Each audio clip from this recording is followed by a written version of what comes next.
I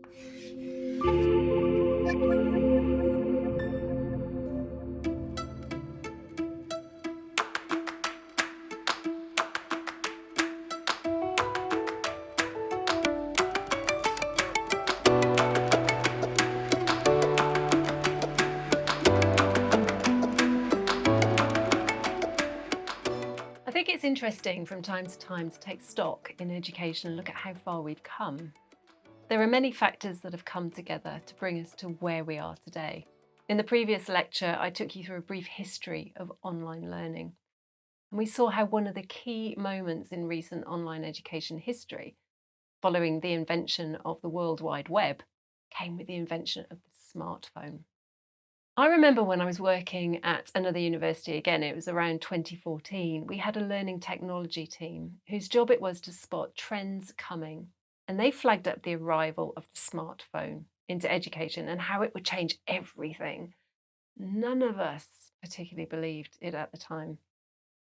They also spotted the importance of learner analytics, and that's data about student attainment and engagement put to use to enhance student success, something only achievable when every aspect of education has been shifted online.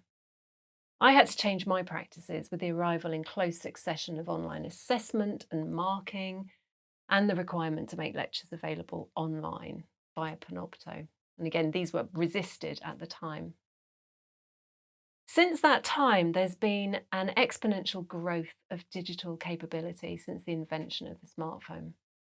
And with it, the radical overhaul of the potential of online education following this digital turn. Then COVID-19 hit us in early 2020, and suddenly everyone in education had to move everything online. In our case at Marjon, within just 1 week. After decades of resistance, reluctance, exciting new projects that later failed, in 1 week, the argument seemed to have been won. The time had passed for any kind of debate. Online learning was essential in the modern world, and it was here to stay. So where are we now? I'd like to make a number of points to answer that question, and you may be able to think of more from your own recent experience. Firstly, as we've seen in the previous lectures, online learning and teaching has a long, convoluted history, and one that's important, I think, for us to acknowledge. And it comes with a corresponding body of academic research and literature that we most certainly need to learn from. We'll dip into this during this module, and I invite you to read around the topic and find research relevant and useful to you in your own teaching context. Secondly, we can summarise the principles of online learning that have their roots in the early days of distance learning, an emphasis on social justice, a focus on people and on interaction, and anchored in the concept of teaching quality first and foremost, whatever the context. The third point I'd like to make, and it's been made by many people since early 2020, is this. As educators, we have to recognise that access to online learning is in no way equal. We might be forgiven for thinking that this is only a problem for certain parts of the world, in the global south, for example. But a survey by the National Union of Students in the UK in July 2020 revealed a shocking 27% of students in higher education unable to access online learning.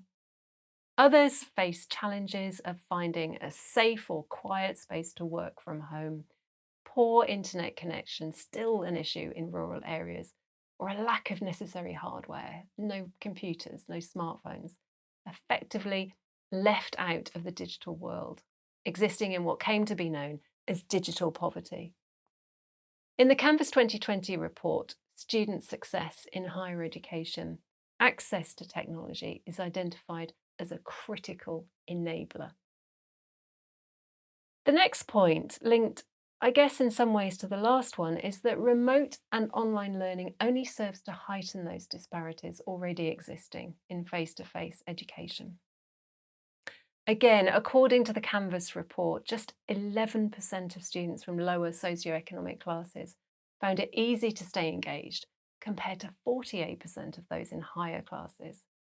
Now, this huge gap in student education echoes Light and colleagues' work on learning gaps and begs the question, what can we as educators do to ensure engagement is more evenly spread across our student demographic?